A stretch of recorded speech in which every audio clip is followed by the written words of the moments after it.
안녕하세요. 오 필승 코리아 목사입니다.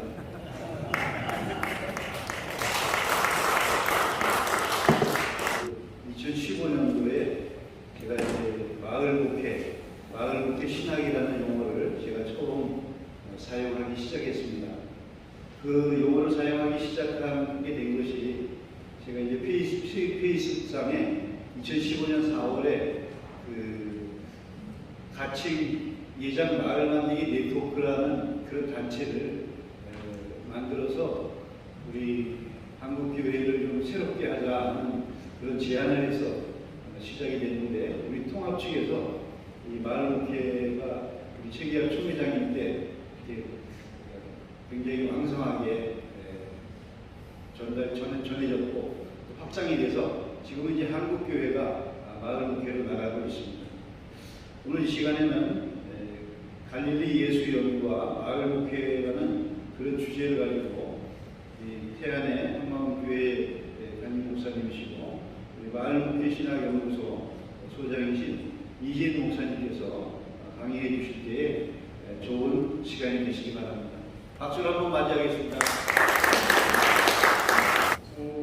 지난 2011년 말에 갑자기 방문하신 필승 목사님께 마을 목회 전도를 당해가지고 지금까지 행복하게 목회하고 있습니다. 지금 말씀드리는 내용 중에 혹시라도 좀 과격하거나 좀 도전적인 그런 내용이 나올 수도 있습니다. 하지만 이거는 제가 뭐 학교에서 학생을 가르치는 목사도 아니고요. 저도 농촌교회 목사로서 저의 현장이 그만큼 치열했다. 저렇게 치열하게 목회를 하는 사람도 있구나.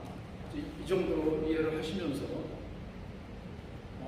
저에게 주어진 환경과 현장을 저 나름대로 어떻게든 극복을 해야 되고 문제점을 찾아가야 될 수밖에 없었으니까요. 그런 정도로 이해를 해주시고 경청해 주셨으면 감사하겠습니다. 이 동영상을 한 30초짜리 준비했는데요. 잠깐 일찍 제가 나오는데 제 집사람이 잠깐 붙들더라고요. 오늘 마을 목회 목사님하고 강의를 가는데 이 영상이 생각이 난다. 당신은 행복했냐? 마을 목회를 그만한다고 했는데 행복하게 보이질 않았다는 겁니다. 제 집사람들은 맨날 힘들어하고 심각하게만 했다는 거예요. 그래서 한 40분 달려서 목사님 만나러 나오는 중에 정말 많이 회개하고 너무나 많은 행복한 게 있었다는 거를 제대로 이제까지 얘기 못했다, 이런 생각이 들어서요. 앞에 말씀하신 거 마을 목회는 우리를 행복하게 합니다. 이거를 갑자기 좀 부탁드렸습니다. 동영상을 틀어달라고요. 이게 총 주제니까 잠깐 말씀드리는 거예요. 지금 시간 5페이지인데요. 앞에 서두 내용을 보시면 좀 심각하죠. 상당히 도전적인 얘기들이 있습니다. 하지만 이거는 그냥 얼른 넘기셔도 됩니다. 그 다음에 6페이지를 보면 이런 생각을 할 수밖에 없었던 저의 현장 이야기가 6페이지부터 나옵니다.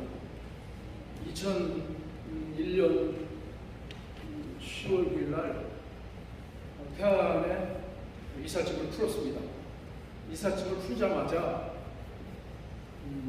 갑자기 교통사고 당하는 것처럼 바로 만취 상태인 마을 어르신이 오셔가지고 쌍욕을 하셨고, 너도 이런 교회 왔으니까 너도 같은 놈이다, 이렇게 제 목회가 시작됐습니다. 이삿짐 풀기 전에. 그러면서 정말 상상할 수 없는 일들이 일어났습니다. 제 앞에 전임 목회자가 10분이 계셨는데 제 바로 앞에 나가신 목사님만 몸성이 나가셨다. 동네 분들이 하시는 얘기입니다. 지금 지금도 살아계신 은퇴 권사님이 가끔 아직도 하시는 얘기가 있습니다. 오래전에 그 막내 아들이 한일 장신대에 입학을 하셨는데 입학을 이제 했었는데 교회에서 무슨 일이 일어났는가 하면 그때 젊은 목사님이 계셨는데요. 설교를 하는 와중에 이유는 저도 모르겠습니다. 시무장로가 갑자기 너희 이세 이러면서 뛰어올라가가지고 멱살을 잡아채고 현관까지 끌고 가서 처박을 했다는 겁니다. 그래서 그걸 보고서 태안에서 전주까지 오기가 굉장히 힘들거든요. 그때는 더 교통이 나빴습니다. 그런데 군산으로 해가지고 한글도 모르시는 분이 물어물어 해서 한인장신대 기숙사까지 찾아가서 밤새도록 설득했다. 너 이 꼴 당하려고 목사할 거냐. 뭐 이게 전설 같은 이야기인데요. 제 앞에 10분 목사님이 다 그렇게 해주셨습니다. 그리고 이제 제가 조금 전에 말씀드린 것처럼 그 마을에 도입했을 때 뭐 그 이후로 일어난 일들은 뭐 그냥 짐작하시기 바랍니다. 오늘 이 얘기가 중요한 게 아니니까요. 문제는 이런 환경에 처했을 때 어떻게 하나 이걸. 나는 이걸 어떻게 할 수 있어야 되나. 그래서 저도 신학생 때부터 농촌목회를 하면서 배운 대로, 어르신들께 배운 대로, 또 저도 은혜 받은 대로 특별기도 시작하고 24시간 기도 시작하고 각종 핑계를 대서 21일 특별기도에 40일 특별기도에 성경 공부 새벽기도를 다시 부활시키고요. 그렇게 했습니다. 효과는 바로 나타났습니다. 방언이 터지고 팔이 안 올라가던 분들이 나았다고 그러시고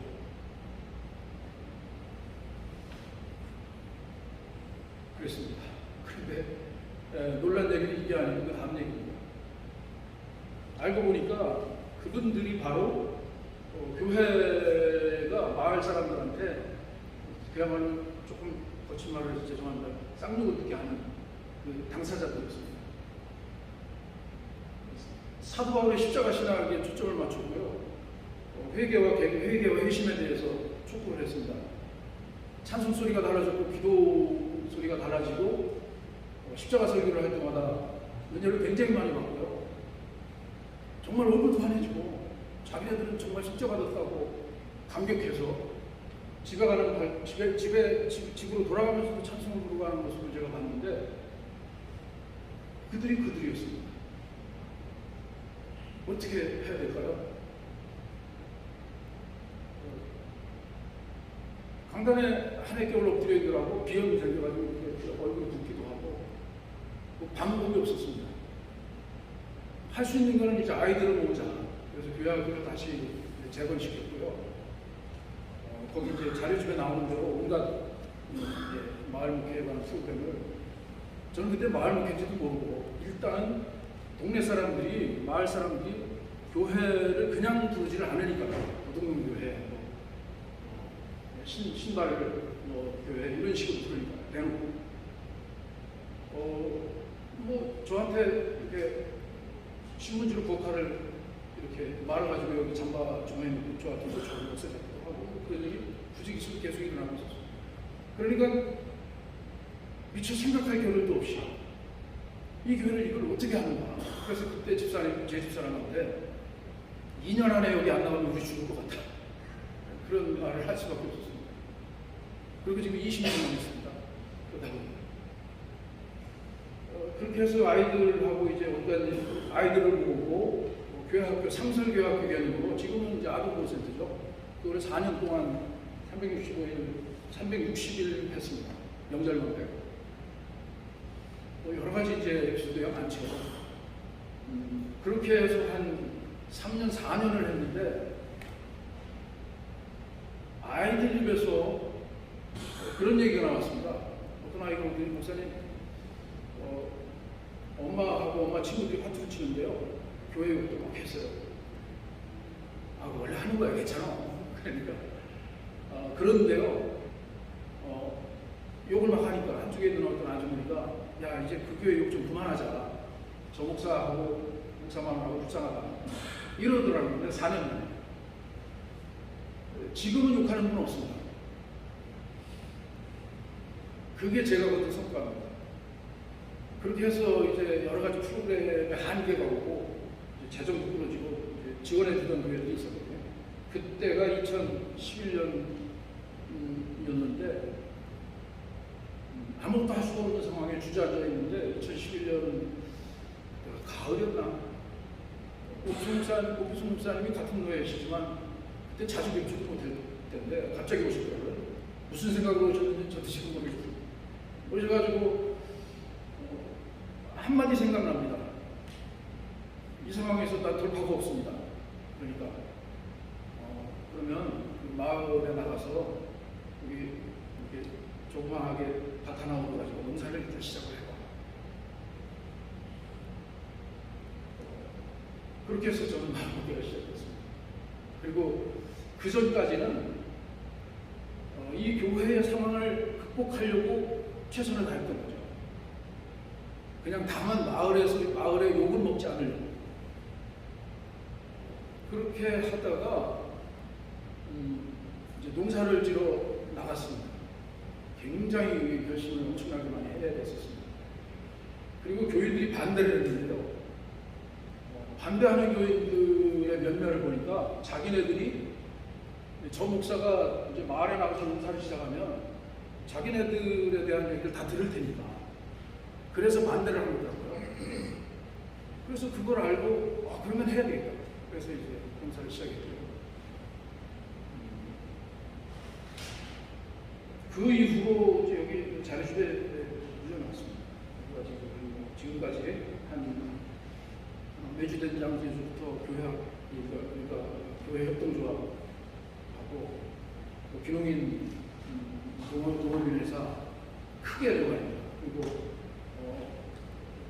영농조합하고 그래서 한 3개 정도 협동조합 창업하고 농사 짓고 결과는 5천만 원 조금 넘는 빚이었습니다. 그래서 이제 마지막까지 감당할 수 없는 상황이 됐고요. 그래서 한 3년 전에 더 이상 이거를 교회도 어려운 교회니까요. 더 이상 무게를 들을 수 없는 거다. 그래서 좀 죄송한 말씀이지만 화물차원전을 시작했습니다. 그래서 이제 다 갚았고요. 요즘은 이제 좀 주야를 교대를 하고 있는데 이런 환경에서 저한테 절실하게 필요했던 거는 이정표만이 아니라 아주 실질적인 모범이었습니다. 사도 바울을 뛰어넘는 모범은 없나? 어디로 가겠습니까? 처음에 말씀드렸지만 예수님께로 갈 수 있었습니다. 다행히 저는 주님의 주일학교 시절을 잘 겪어가지고 생각해보니까 주일학교 선생님들이 아무래도 하나님이나 성령님 같은 그런 개념이나 단어는 좀 아이들한테는 관념적일 수 있지 않습니까? 그래서 예수님을 강조하고 가르친 게 아닌가 하는 생각이 많이 나고요. 그래서 어떤 기회, 공부할 기회도 바꾸면서 예수님을 다시 시작했습니다. 그래서 이제부터 말씀을 좀 드리고 싶은 것은 어쩌면 오늘 우리가 잃어버린 예수님일 수도 있습니다. 저는 이 예수님을 다시 읽으면서 만나면서 정말 어떤 때는 심장이 떨리는 두려움도 있었습니다. 왜냐하면 중세 이전에 그러니까 신조들이 만들어지던 신조 시대의 교회들 있지 않습니까? 니케아 신경부터 시작해서 그 시절의 교회가 오늘 우리를 본다면 과연 어떻게 볼 것인가? 아주 어떤 때는 좀 소름이 좀 돋을 때가 있었습니다.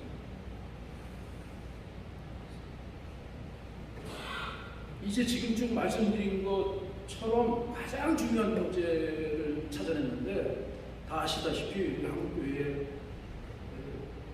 신행등치였습니다. 아까 말씀드린 그렇게 은혜 받는 사람들은 나가서 전도를 열심히 했는데요. 뭐라고 전도를 했느냐면 야 우리는 다 용서받는다. 우리는 특별한 은혜를 받는다. 얘들 방언해봤어. 우리는 무슨 일을 해도 용서받아. 이걸 어떻게 하겠습니까? 그래서 기도도 중단시키고 한때는 전도도 중단시키고 뭐 너무나 어려운 시절이 이제 있었고요. 그러는 와중에 우리의 모범이신 분에 대해서 성경 구절 하나가 이제 불현듯 읽혀졌습니다. 로마서 8장을 저희도 한때는 청년들하고 8장 전체를 외워보기도 하고 이야기도 하고 설교도 많이 해보셨을 겁니다. 그게 거기 그 구절에 있을 줄은 몰랐어요. 로마서 8장 29절입니다. 하나님께서 우리를 예정하신 것은 그 아들의 형상을 본받게 하려 하는 것입니다. 그를 맏아들 삼으신 것은 그 아들의 형상을 본받게 하려 하십니다.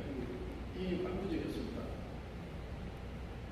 그리고 이제 기회가 와서 공부를 하면서 보니까 독생자 예수 그리스도 기독론 있지 않습니까? 근데 우리가 아시다시피 독생자 기독론은 요한복음하고 요한서신에만 나옵니다. 지금 여기 자리 주변은 노무게네스라고 오타가 좀 있는데요. 노무게네스라는 이 독생자라는 말은 요한복음하고 요한서신에만 나옵니다. 바울에는 독생자라는 말이 나오지 않고 맏아들이라는 말이 나옵니다. 8장 29절부터 그리고 히브리서에 또 나옵니다. 한때는 히브리서가 바울의 서신이라고 다 받아들일 때가 있었을 만큼 히브리 서신은 바울 신학과 상당히 이때에 있다고 하지 않습니까? 자, 상식적으로 그렇다고 보면 바울의 서신이 먼저이겠습니까? 요한복음이 먼저이겠습니까? 우리가 상식적으로 받아들이는 것은 있지 않습니까? 적어도 사도 바울의 서신이 요한복음과 요한서신보다 최소 50년, 60년 앞서 있었다.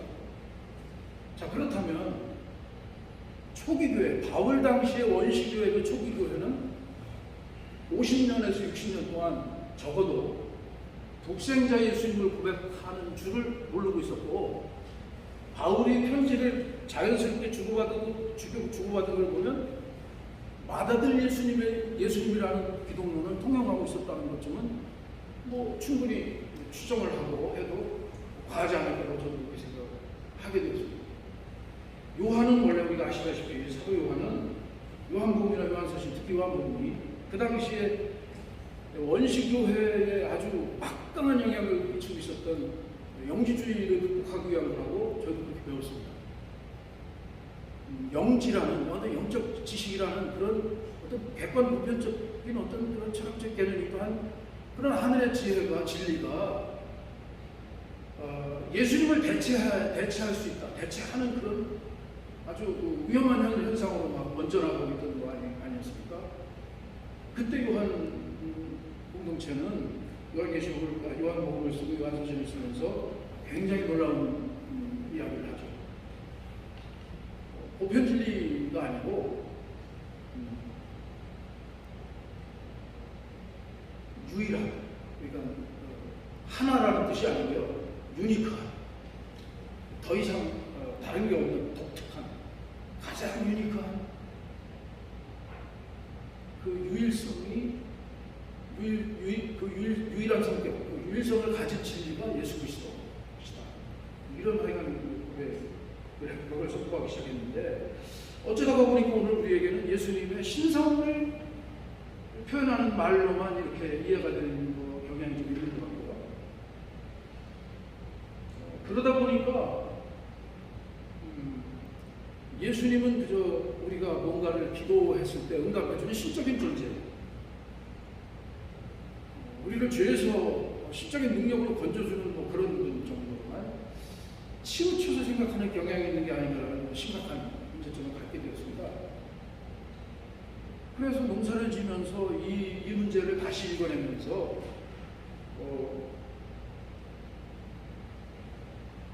또 하나 충격을 받은 게 아까 초대 조금 말씀드린 그거였는데요. 만약에 우리가 신조 시대로 돌아간다면 기독론의 가장 핵심적인 내용이 뭡니까? 예수 그리스도는 참 하나님이시고 참 인간이시다. 이 둘 중에 하나가 부인되거나 소홀히 됐을 때 그 신조 시대에는 어떤 일이 있었는지 아시지 않습니까? 교회 들어가지고 다 때려부수고 교회에서 관유시키고 교회당 안에서 어마어마한 일이 일어났거든요. 그래서 농사를 지면서 이제 제일 좋았던 것은 하루하루 목사 얼굴을 보니까 햇빛에 그을러가는 게 보이지 않습니까? 일주일에 한 번씩은요. 그러다가 한번 네 가지 밭에 대한 그 비유 말씀을 설교하게 됐는데 깜짝 놀랐어요. 한 번도 안 좋으시다. 그러면서 용기를 내서 이제 지금 말씀드리고 있는 사람이신 예수님의 인성에 대한 것을 다시 읽고 저도 도전받으면서 철저하게 복음서 중심으로 이야기 설교를 하는 그 레퍼토리가 있지 않습니까? 거기에 맞춰서 예수님을 이야기하기 시작을 했는데 비로소 듣기 시작하셨어요.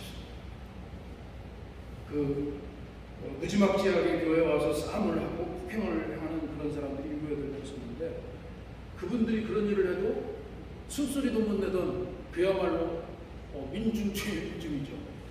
그야말로 가장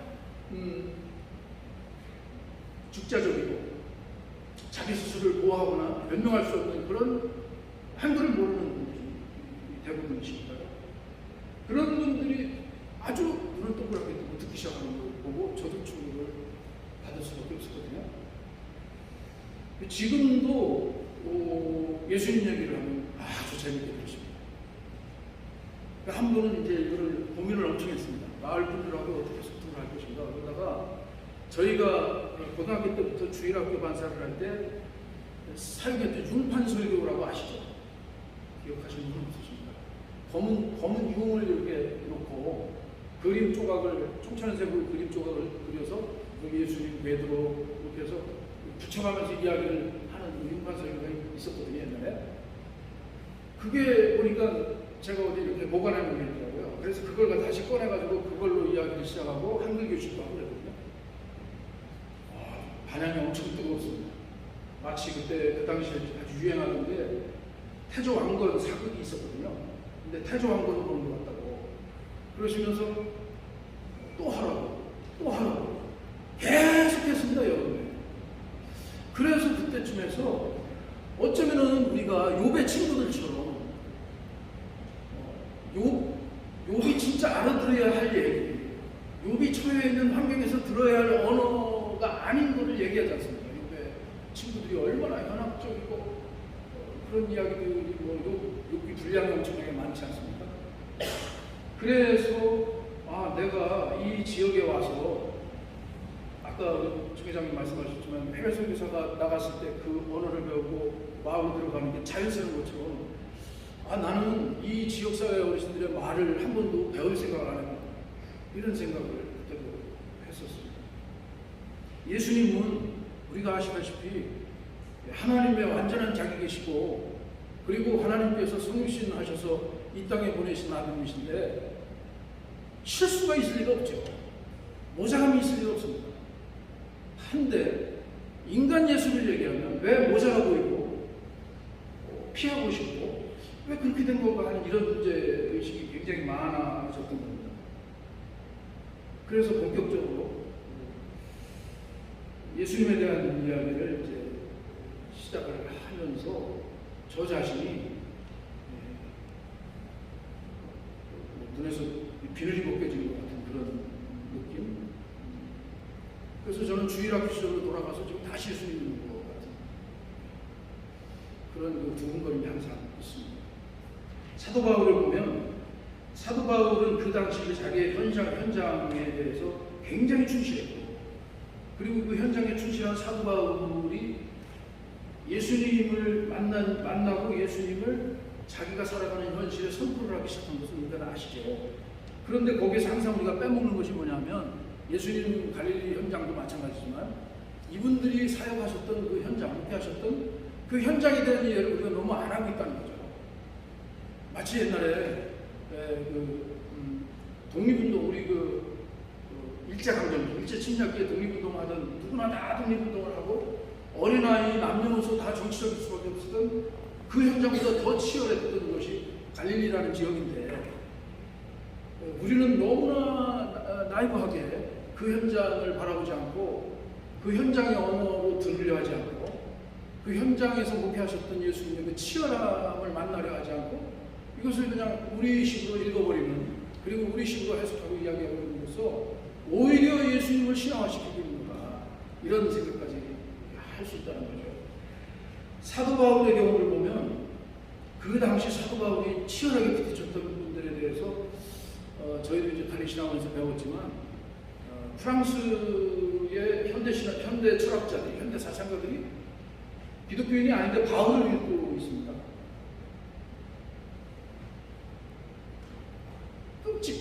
아주 끔찍했던 로마 제국의 그 현실에 대해서 어떻게 돌파구를 칠 것이냐.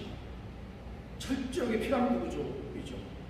황제 한 사람과 그 황제를 옹호하고 있는 소수의 번영만을 위해서 모두가 봉사해야 되는 그런 체제, 피라미드 체제죠. 그 당시 로마 제국을 보면 얼마나 이들이 지겨워하고 치열했는가 하면 그야말로 우리가 아시다시피 갈릴리에 나사렛 같은 그 작은 마을까지 전부 빨대를 꽂아넣어가지고 철저히 착즙을 함으로써 번영하던 것이 로마 제국 아니겠습니까? 그 로마 제국에 대해서 사도 바울이 어떻게 해결점을 찾았는가? 우리가 아시는 그 답입니다. 예수님부터 찾았죠. 그냥 예수님이 아니고 사도 바울의 그 행적을 보면 아시겠지만 그야말로 나사렛의 갈릴리에서 사역하신, 갈릴리에서 살았던 그 예수를 만나지 않았습니다. 물론 우리는 사도 바울이 부활한 예수님을 이제 만났다고만 생각을 하지만 그 다음의 행적을 우리 아시죠. 오히려 베드로를 찾아가서 뭐 이야기를 나눴다, 이런 흔적들이 많고. 그래서 사도 바울은 철저하게 비인간화시키는 이 세상 질서, 그야말로 착즙과 약탈과 정복과 오직 자신들의 번영만이 목적인, 그거를 위해서는 모든 것을 다 상대화시키고 백자화시켜버리는 이런 제국주의에 대해서 너무나 저세상적인 질서, 갈릴리 예수님이 갈릴리에서 목회하셨던 그것들로 철저히 대치시키는 그런 선포를 한 것이다. 이것에 대해서 이제 다시 저희도 이제 읽어내면서요. 어쩌면 오늘날 우리가 이렇게 처해 있는 현실은 정말 이분 이 사도들의 사역에 대해서는 너무나 우리는 현실과 떨어져 있고 이기적이고 은혜 편리주의적이고 교인들에게 그저 믿습니까? 구원 확신만 시키는 책바퀴만 돌리는 그런 게 아닌가. 이걸 어떻게 할 것인가. 이런 그 질문과 도전들이 계속 있었던 거죠.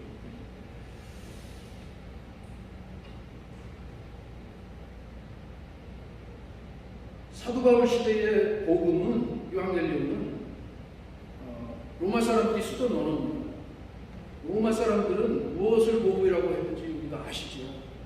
요즘 마라톤 49.15 뛰는 마라톤이 어디서 나왔는지 아시지 않습니까? 로마 황제가 은혜를 베풀어 자기 군단을 파견하면 그 군단이 가서 황제가 명한 곳을 싹 쓸어버리고 거기에서 모든 자원을 전부 탈취해서 오는 거죠. 대로를 만들어서요. 그리고 그 전령이 49.19km로 지금 이제 끊어졌지 않습니까? 100리 정도로. 그 전령이 목숨을 다해서 앞에 달려서 로마시로 달려옵니다. 황제의 은혜를 받은 군단이 어디서 대승을 거뒀다. 그러면 그때부터 그 군단이 올 때까지 로마시는 바로 축제에 사로잡혔고요. 온갖 희망이 다 부풀었고 이제 몇 년 동안은 우리는 호의호식한다. 흥청망청 쓰고 남겠다라는 것이 그 당시 로마 사람들이 생각하는 복음이었습니다. 유앙겔리온의 말이 원래 그런 거라고요. 그런 거에 대해서 사도 바울은 저 갈릴리 한 사람, 한 빈농의 그 사역이 오히려 이 약탈의 거대 제국을 대체시키는 하나님 나라의 질서라는 것을 선포하면서 그가 할 수 있었던 그 유일한 대안이 바로 에클레시아 운동이다. 이런 말씀. 에클레시아라는 말도 원래 세속적인 말이라는 거 아시죠? 로마 제국의 황제에게 바치는 도시들을 건설해 놓고 그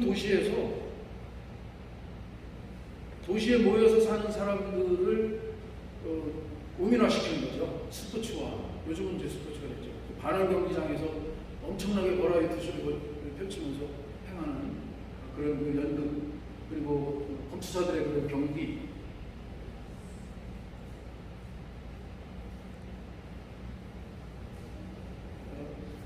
이런 걸로 이들을 철저하게 자기들 손아귀에 묶어놓을 수 없을 때 한 가지 방법을 더 썼는데요. 시장을 열었습니다. 그래서 거기에서 온갖 물건들이 통용되고 엄청나게 사치 소비할 수 있게 만들었고요. 또 그들이 어떤 정치적인 욕망이 생길 때는 민회라는 이름으로 모여서 자기네들의 할 말들을 다 하게 만들고 어느 정도 그들의 말이 좀 험악하게 나올 때쯤 되면 미리 준비를 하고 분장하고 있던 배우들이 예수님께서 위선 떨지 말라고 한 말이 바로 그 배우라는 말입니다. 배우들이 나와가지고 현장을 돌변시켜서 황제에게 유리하게 만드는 이런 반복되었던 그 현장이 바로 에클레시아 민회였고요. 사도 바울은 그것을 뒤집어가지고 저세상 질서, 이 세상 질서를 전복시키는 저세상 질서, 하나님 나라 저세상 질서로 너무나 이 세상적이지 않은 저세상 질서로 이것을 대체시키는 것이 하나님의 구원 역사의 뜻이라는 것에 헌신하면서 사도 바울은 모든 도시를 돌아다니면서 이 세상의 에클레시아가 아니고 저 세상의 에클레시아를 개척하는 그런 에클레시아 운동을 펼쳤다. 이런 사도 바울의 사역이나 신학적 노력을 우리가 어느 정도 받아들인다면 오늘 우리의 현장에서 그런 예수님을 어떻게 볼 것인가 하는 문제가 생기죠. 여기에는 좀 아픔이 좀 필요합니다. 부정의 신학이라고 하죠. 예수님을 묘사하는, 예수님을 보도하는 모든 내용 중에 너무 고통스럽지만 신적인 일이나 우리가 보통 초자연적인 이적이라고 하는 것들을 예수님의 부활까지도 잠시 놓고 왜냐하면 우리가 복음을 전해야 되는 마을 사람들을 이해시키기 위해서는 너무나 힘든 일이니까요. 이것을 잘 믿게 된 사람들만 모이는 것이 교회라면 그게 에클레시아일까요? 우리의 복음을 들어야 되는 사람들에게 예수님을 소개할 수 있는 방법은 없을까요? 자, 어쨌든 그러니까 잠시 그것을 접어놓는 이 아픔을 좀 우리가 참으시고 그냥 그 한 사람 예수 친족들에게는 아주 무모한 예언 행동으로 영영 집에 못 들어오는 사람 야고보와 요새와 누이들의 형제 목수의 아들이라고 불렸던 사람 특이하게 마리아의 아들이라고 불렸던 사람 아버지의 이름으로 부르잖아요 유대 사람들은. 그런데 예수님은 마리아의 아들이라고 아주 굉장히 특이한 호칭이 있었죠. 그 갈릴리 한 예수를 보면 어떻게 될 것인가?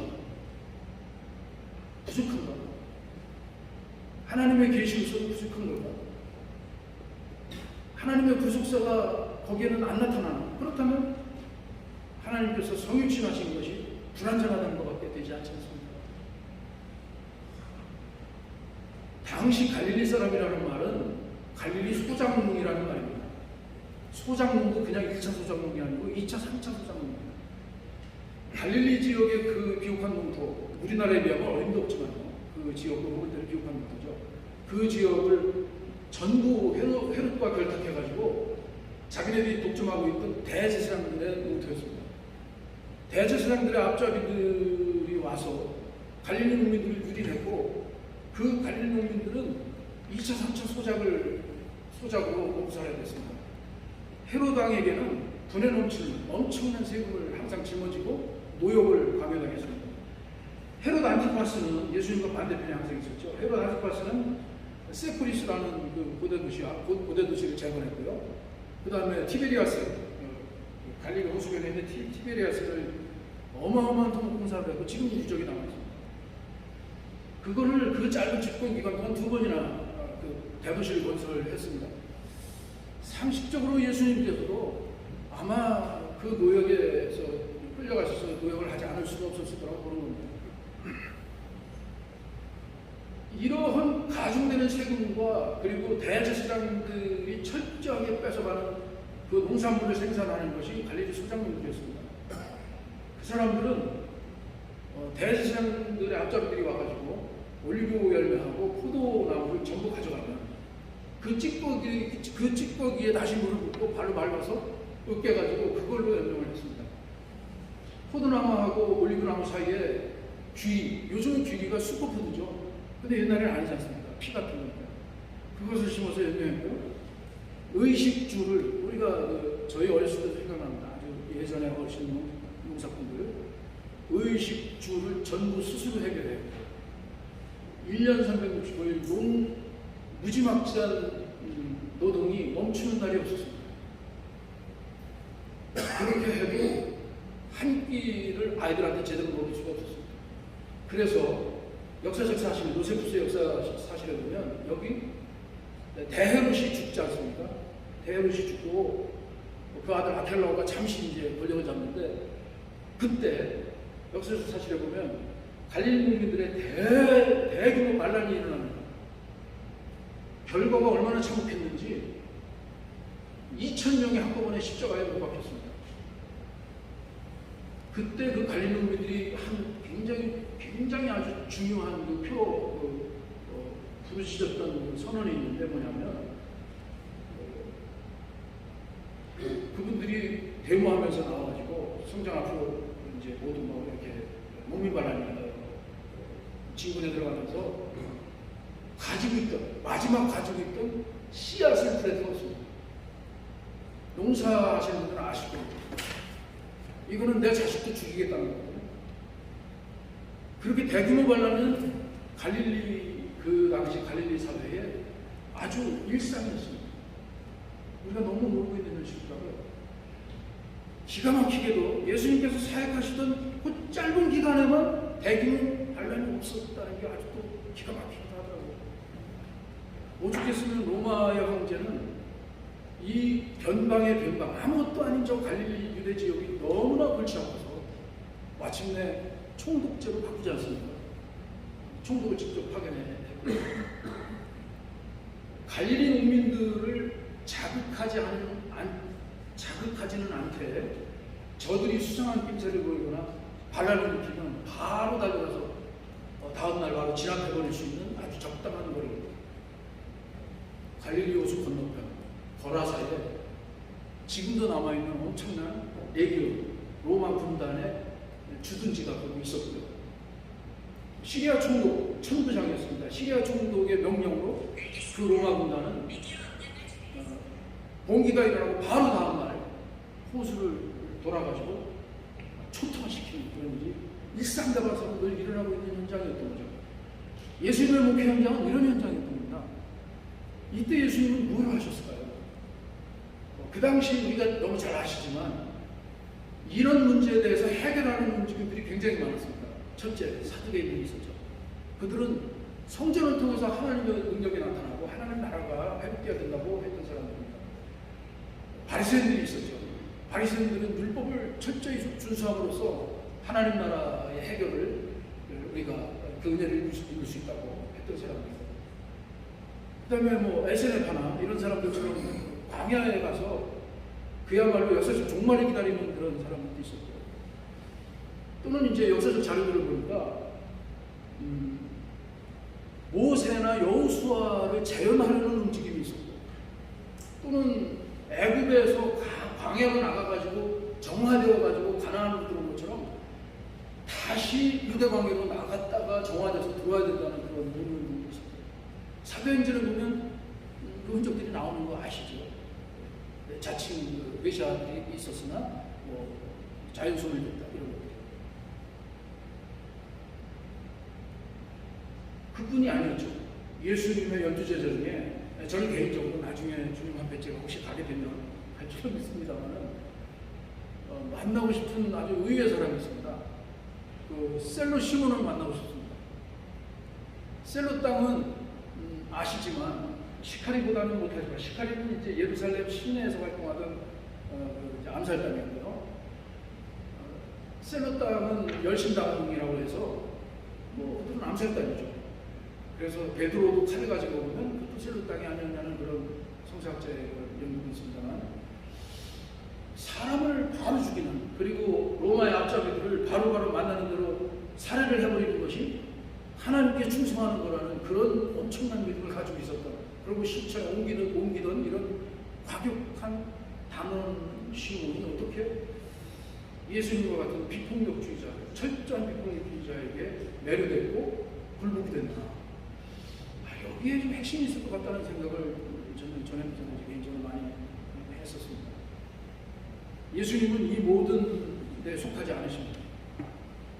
어쩌면 그렇기 때문에 굉장히 매력이 없고 멋지지 않고 화끈한 어떤 폭발력이 없는 그런 운동도 했습니다. 예수님께서 하신 것은 우리가 너무 같습니다. 마태마가 누가 공감복을 보면 예수님은 항상 도상에 계십니다. 사람들을 만나고 가르치시고 치유하시고 바로 자리에서 일어나십니다. 어떤 때는 식사할 겨를도 없어서 제자들에게 따로 가서 쉬어라. 오죽하면 갈릴리 호수를 건널 때 고물에 머리를 베고 주무셨다. 그분도 원혼을 찾아보니까 고라 떨어지셨다.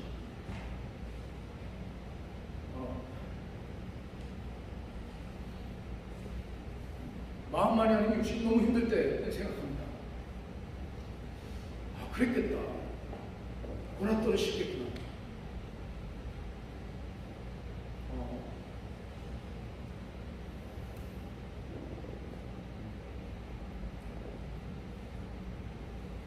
그리고 그 예수님은요, 항상 그 마을을 찾아 들어가시는 거 아시죠?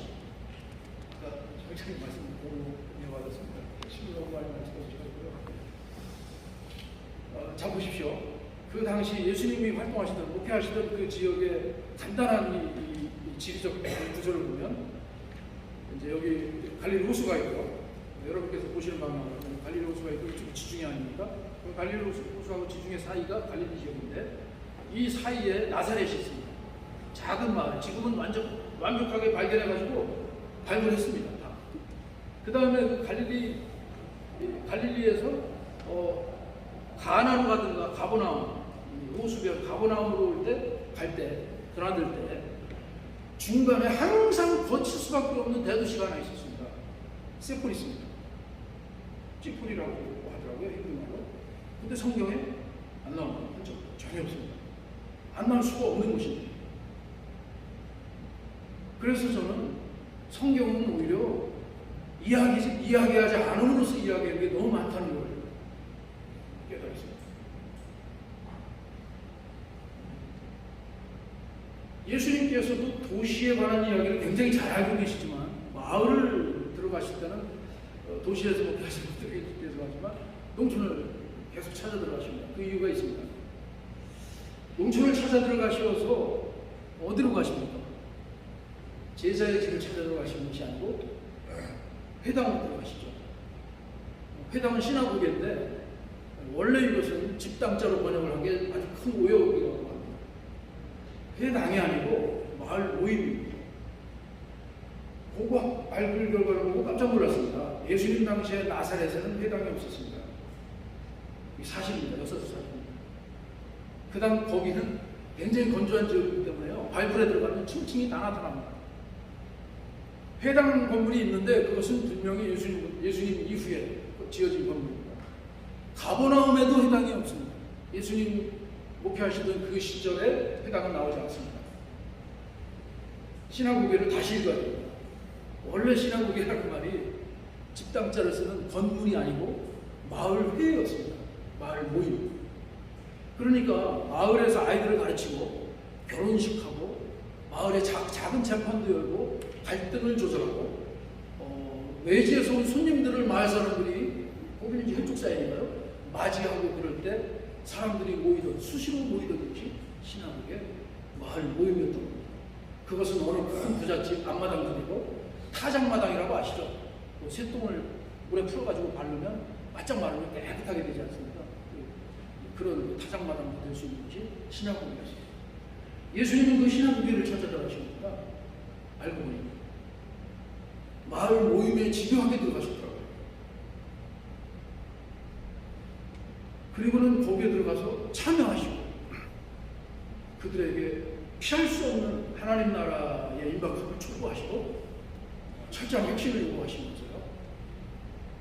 문제는 우리 바깥에 있는 것이 아니라 우리 안에 있다는 것에 초점을 맞추어 주셨습니다.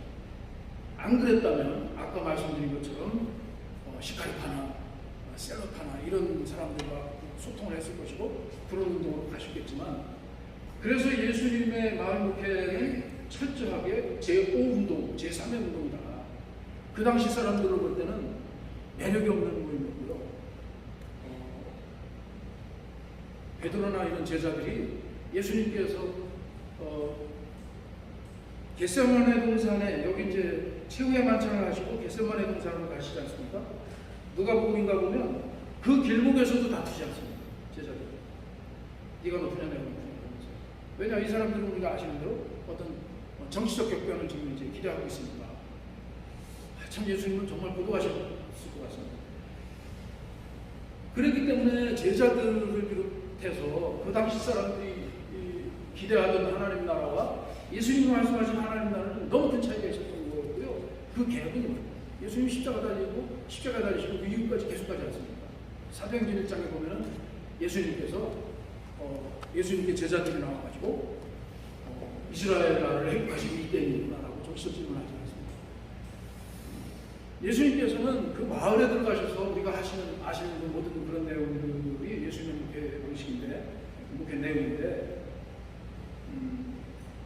그것을 가장 극명하게 나타나는 것을 하나 이제 저도 그것을 이렇게 찾아냈다고 생각되고 말씀드리고 싶은 게 그것입니다. 저희가 주일학교 때 이제 선생님들하고 성경을 읽다 보면 예전에는 이렇게 세로 줄로 된 성경 보면 거기 작은 숫자가 있고 난하주라고 돼 있고 거기 이렇게 설명문이 붙어 있지 않습니까? 그래서 저희 주일학교 때 선생님한테 여쭤봤어요. 난하주가 뭐예요? 그랬더니 설명을 못 해주셨던 것 같아요. 나중에 이제 중학교 때 성경 엄청 읽었던 것 같은데요. 그때는 이거를 설명한다는 걸 어렴풋이 알았는데, 그때 저는 그때 기억이 납니다. 목사님께 여쭤봤어요. 목사님, 예수님은 왜 성경은 예수님이 음식을 잡수실 때 어떤 특정한 자세로 잡수셨다는 것에 대해서 왜 그렇게 성경은 계속 얘기하죠? 하고 여쭤봤는데 목사님이 이런 거라고 웃으셨던 것 같아요. 저는 이걸 발견했다고 감사하고 자랑스럽게 말할 수 있습니다. 아나케이만이라는 말인데요. 비스듬히 누워서 먹다니. 로마 사람들도 비스듬히 누워서 먹습니다. 하지만 이 사람들의 식탁은요, 온갖 로마 지역에서 전부 약탈해온 걸 가지고 산더미처럼 쌓아놓고 이 사람들은 비단옷을 걸치고 누워서 먹습니다. 먹다가 배부르면 박물관에 있다고 하지 않습니까? 목구멍을 쑤셔서 토해내고 또 먹었습니다. 하지만 유대인들이 누워서 먹던 것은 그것이 아닙니다. 저희 중고등학교 시절에 저희하고 가까운 아주 형제처럼 지내면서 이제 그 친구들 다 장로받았고 저만 형제라고 했습니다. 모이면 저희 집에 모이고 또 누가 말할 것도 없이 교회로 가고 있고, 옛날 그 시절 있지 않습니까? 중창연습도 하고 아카펠라를 하셨습니다. 그랬던 시절인데 저희들이 모여서 뭔 얘기를 그렇게 했는지 재밌게 얘기하고 있는데 저희 어머니가 고구마를 쪄서 이렇게 한 바가지 이렇게 넣어주시면서 방문을 여시고, 야, 너희들은 어떻게 모이면 맨날 누워서 먹냐? 맨날 모이면 누워서 뭘 먹냐? 이러셨습니다. 여러분, 여기 지금 한 방 안에 사람들이 다 누워 있습니다. 경계심도 없습니다. 복선도 없습니다. 누구를 속일 이유도 없습니다. 혹시 내가 속을까 하고 두려워할 일도 없습니다. 여기 모여서 함께 함께 먹기 위해서 누웠다는 것만으로도 긴 설교가 필요 없이 그 자세만으로도 모든 것이 다 이해가 되는 바로 그 공동체를 지금 염두에 두시라는 얘기입니다. 넓은 나무 그릇에 무엇을 놓고 빵 조각을 놓고, 그래서 예수님의 최후의 만찬은 이런 식탁에 이렇게 점잖게 앉으신 게 아니고 딱 누워서 먹고 그렇습니다. 예수님이 어느 집에 들어가셔서 식사를 하셨다라는 구절마다 전부 아나케이마에 전부 그 단어가 있어요. 예수님께서는 마을에 들어가셔서 하나님 나라를 가르치시고 축복하시고 그 마을을 고치시는데 어떻게 고치셨는가 하면 그 마을에서 소외당하는 사람들, 다시 말하면 자 보십시오. 로마 제국에서 철저히 소외당한 유대 갈릴리, 그리고 그 유대 갈릴리 지역에서 맹주 역할을 하는 헤롯 안티파스와 그리고 대제사장에게 철저히 짓밟히고 소외당해 있고 배제되어 있는 갈릴리인입니다. 이 사람들은 자기네들이 처절하게 버림받고 짓눌려 있고 끝도 없는 노동을 자식들에게 대물림해야 되는 그 현실에 대해서요, 할 수 있는 건 한 가지였습니다. 자학적인 자기네들끼리의 자학적인 배제, 차별과 증오뿐이었습니다. 그래서 실제로 유대인들은 난치병에 걸린 사람들을 하나님께 천도를 받은 사람이라고 철저히 배제시켰습니다. 그것에 대해서 이제 자리에 좀 논하는데요. 프랑스의 현대 사상가 중에 하나인 르네 지라르라는 분이 희생양 메커니즘에 대한 번역이 많이 되어 있습니다. 참조해 보시면 아주 굉장히 중요한 것들이 여기 담겨 있습니다. 바로 그렇게 희생양 만들기를 함으로써 나는 모면했다는 거예요. 우리가 아시는 대로 경건한 유대인이라는 사람들은 성전에 가서 어떻게 기도했는지 아시지 않습니까? 주여, 저 세리와 같이 저를 만들어주지 않으신 걸 감사합니다. 저는 안식일을 지킬 수 있어서 감사합니다. 이게 다 그들의 기도였지 않습니까? 이런 상황에서 그 사람들이 할 수 있는 것은 자기네들 중에 있는 약자를 철저하게 또 한 번 배제하고 차별하고 적응해서 희생양 만들어 놓는 것이었습니다. 왜냐? 그래야 천벌을 우리가 면했다는 안심을 할 수 있었기 때문이죠. 예수님께서는 들어가셔서 그 사람들을 상대하십니다. 그리고 그 사람들을 치유하시는데 그 치유하는 장면마다 공통되는 거를 아시죠? 요즘 같으면 누구 죽을 병자를 일으켰다면, 그리고 예수님을 따라오면 예수님께서는 예수님이 만약에 우리와 같다면 교단을 하나 만들었든가 기도원을 엄청나게 크게 졌든가 뭔 일을 했을 것 같은데 예수님은 그러시지 않으십니다. 집으로 가라. 그래서 저희 할머님들과 이 성경 구절을 읽으면서 이야기했는데요. 저희 이제 할머님들은 제가 설교할 때 조금만 틈새를 주면 바로 치고 들어오시거든요. 그래서 이 얘기를 막 하는데 어떤 할머님이 그러시더라고요. 좋은 시절 다 지났네 그러시더라고요. 그래서 이게 지금 무슨 얘기세요? 그랬더니 이해되십니까? 죽은 병자를 예수님이 고치셨습니다. 성전 미문에 앉은 지체장애인이 일어났습니다. 할머님이 보기에는 좋은 시절 다 지났다. 이해가 되십니까?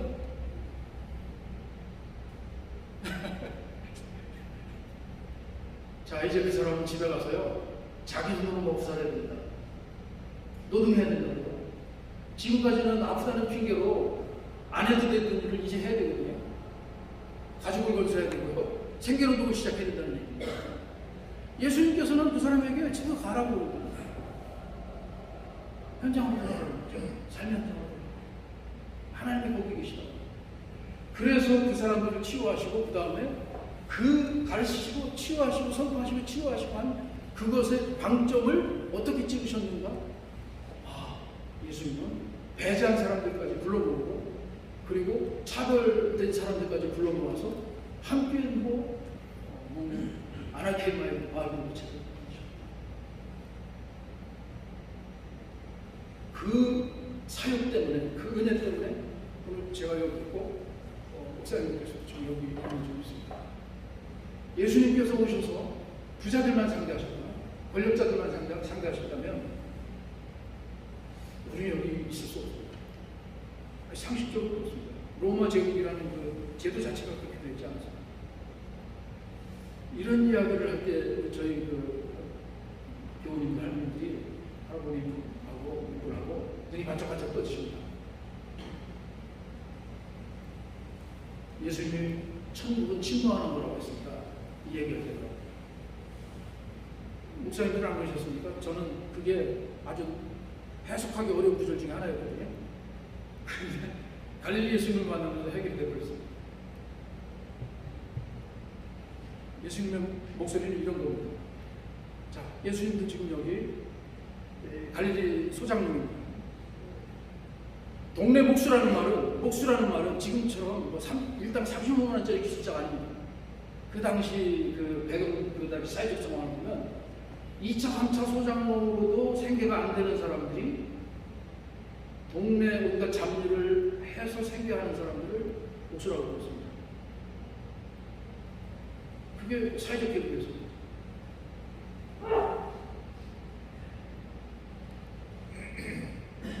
예수님께서 이제 갈릴리 소장농들에게 말씀하십니다.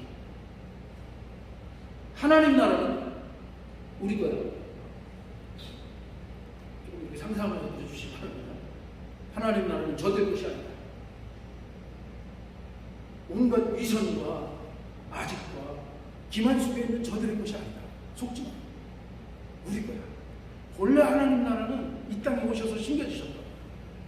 온갖 비유 말씀들을 보십시오. 하나님 나라는 이 땅에 오고 이 땅에 심겨지고 땅에 이미 들어와 있고 그 땅을 싹이 나면 땅이 깨지지 않습니까? 부서져 나가고 옷을 해지게 하고 부대를 터뜨려버려요.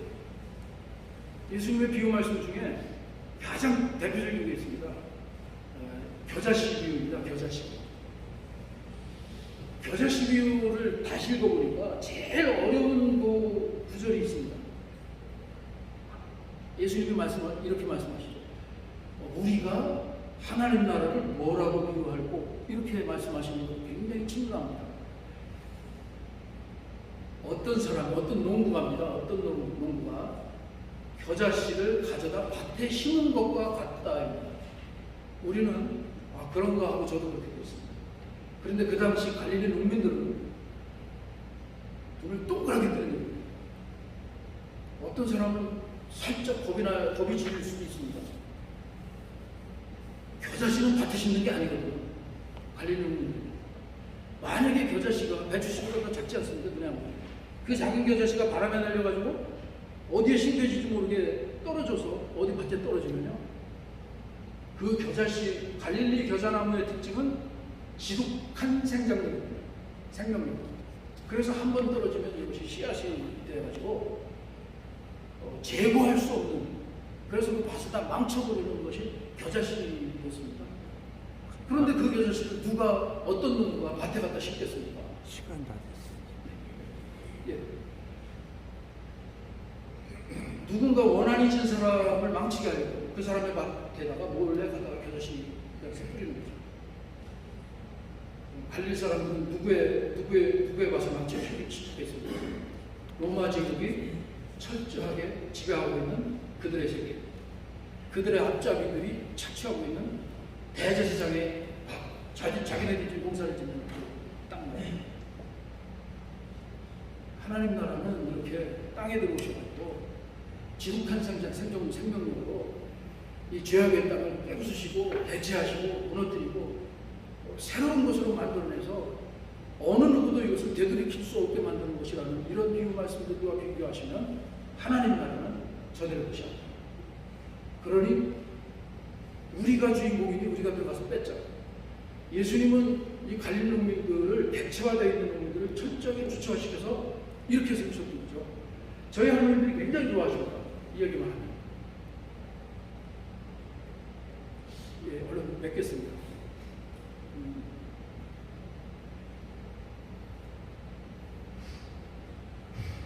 예수님을 다시 만나는 거에 대해서 말씀드려서 그것만 기억하시고 조금 조마조마한데요. 이렇게 어떤 예수님의 신성에 관한 부분을 잠시 좀 적어보고, 네, 그래야 너무 한쪽으로 치우쳤습니다. 적어도 50대 50은 돼야 되지 않겠습니까? 그렇게 해놓고 예수님이 이 땅에 걸으셨던 복음서를 읽으실 때 예수님의 유명한 말씀들보다도 이전에 초점을 어디에 맞추시는가 하면 예수님께서 길을 가시다가 예수님이 시장하셔서 참을 수 없이 눈물을 흘리시고 노여워하시고 이런 부분들에 초점을 맞추시고 예수님을 다시 읽어내시면, 그리고 그 배경까지 읽어내시면 예수님은 이건 뭐 천상 마을 목회를 하시고 마을로 들어가서 교회를 시키시고 그것을 사도 바울이 이어받아가지고 오늘 우리에게까지 왔다는 것을 아마 발견하시게 되지 않을까, 저는 그렇게 생각이 되고요. 여러 가지 좀 부족한 말씀이 있었지만 이것으로 마치겠습니다.